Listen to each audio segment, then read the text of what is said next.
नमस्ते and welcome सभी भाई बहनों को आज के प्रेम प्रसंग में। आज के प्रेम प्रसंग में हम बहुत सारी बातें इस रिकॉर्डिंग से पहले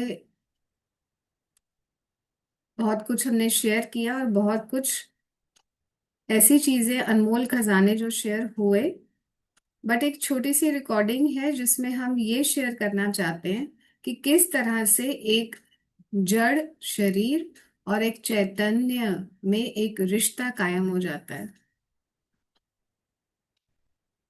तो हमारे ये जो प्रोसेस है इंडिविजुअलिटी का, पर्सनालिटी का, ये कैसे क्रिएट होता है इसको हम समझते हैं शास्त्रों के हिसाब से। और रमन महर्षि ने इसके ऊपर बहुत ही क्लियर लाइट जो है वो, प्रकाश जो है वो डाला है। महर्षि क्या बताते हैं कि आपका मूलभूत स्वरूप क्या है? चैतन्य। चैतन्य, ब्रह्म, अवेयरनेस, कॉन्शियसनेस, ये आपका मूलभूत स्वरूप है। और अब जो आप देह रूप में अपने आप को देख रहे हो, ये देह तो एक जड़ है। जड़ माने इसमें प्राण और चेतना, ये दो हैं। तो आप जीवित महसूस करते हो अपने आप को। अदरवाइज ये जो देह है ये जड़ है। जड़ शरीर है, कुछ एलिमेंट से बना है, 5 एलिमेंट से। 3 गुण इसमें डाल दिए जाते हैं। एक प्राण शक्ति डाल दी जाती है, एक चैतन्य प्रकाश डाल दिया जाता है। तो एक जड़ मिट्टी के तत्व को जान आ जाती है। मिट्टी का घड़ा जो 5 ही तत्व से बना है, उस घड़े में जब प्राण शक्ति और चैतन्य प्रकाश अर्पित किया जाता है और 3 गुण डाले जाते हैं, तो वो मिट्टी के घड़े में जान आती है और वो जीवित लगता है। अदरवाइज मूलभूत ये जो देह है वो जड़ है, इनर्ट है। इनर्ट मीन्स उसमें चैतन्य का प्रकाश स्वयं का कुछ नहीं है। वो प्रकाश चैतन्य, कॉन्शियसनेस का, अवेयरनेस का, परब्रह्म का बोलो या ब्रह्म का बोलो, जैसी भी स्थिति आप अभी समझना चाहो, तो प्रकाश उसका है। और वो एक ही प्रकाश है, परब्रह्म का प्रकाश प्रकाश है, जो सभी घड़ों में, सभी देह में, सभी स्थूल शरीरों में वो निवास करता है। तो 5 तत्व भी सब कॉमन है। कोई ऐसा कह सकता है कि जल, मेरा जल अलग है और गंगा का जो जल एलिमेंट है वो अलग है, वायु मेरी अलग है, स्पेस मेरी अलग है।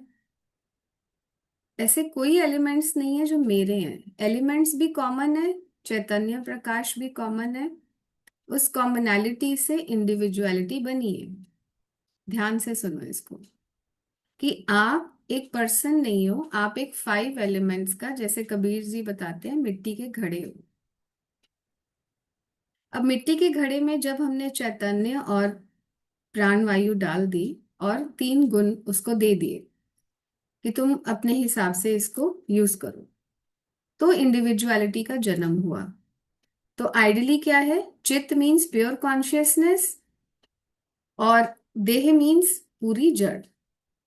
ठीक है? तो चित्त का प्रकाश है और ये जड़ में जब प्रकाश घुल जाता है तो वो भी जीवित हो जाता है। तो मिट्टी का घड़ा बोलने लगता है, मिट्टी का घड़ा सोचने लगता है, मिट्टी का घड़ा विचार करने लगता है, अहंकार बनने लगता है। तो ऐसे उसका कृत्रिम मीन्स एक आर्टिफिशियल इंडिविजुअलिटी क्रिएट हो जाती है। पर आइडियली महाराज और महर्षि कहते हैं कि क्या वास्तव में उस घड़े का अपना कुछ है, कि वो चैतन्य की ही कृपा से चल रहा है? फायर एलिमेंट भी उसकी अपनी नहीं है, वो तो यूनिवर्सल फायर एलिमेंट है। Water element, earth element, air element, space element, ये 5 तत्व भी यूनिवर्सल तत्व हैं।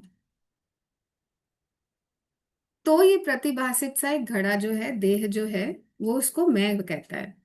तो महर्षि समझाते हैं कि एक प्योर कॉन्शियसनेस है और एक जड़ शरीर है।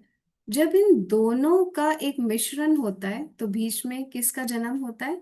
चित्त जड़ ग्रंथि का। और एक मन का जन्म हो जाता है, एक प्रतिभासित, क्योंकि प्रकाश है। प्रकाश, प्योर प्रकाश चैतन्य का है।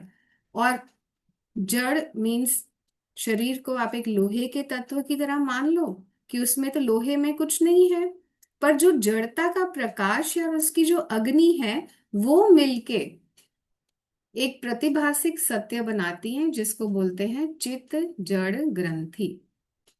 तो लोहा और अग्नि जब मिल जाते हैं, लोहा मीन्स आपका देह स्थूल शरीर, और अग्नि मतलब प्योर चैतन्य, ये जब मिल जाते हैं तो एक प्रतिभासिक सी एक मिश्रण होता है जिसको हम बोलते हैं चित्त जड़ ग्रंथि।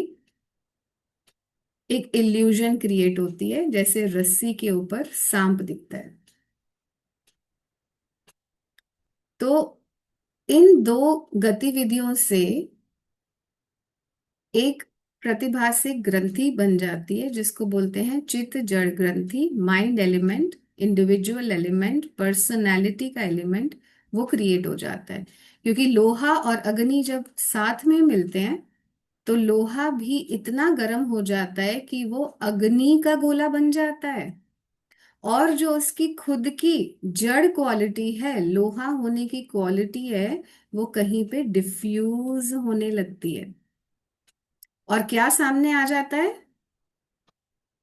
जो अग्नि का प्रकाश है वो सामने आने लगता है, इतना गर्म तपिश से हो जाता है लोहा।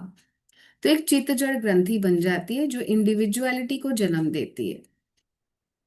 तो वो भूल जाती है, वो ग्रंथि जो है हमें भुला देती है कि हम तो प्योर चैतन्य प्रकाश थे, और ये देह इतना स्थूल है कि इसमें कुछ अपना है ही नहीं। बट ये चित्त जड़ ग्रंथि के जन्म लेने से सब कुछ जो है वो भूल जाता है मनुष्य।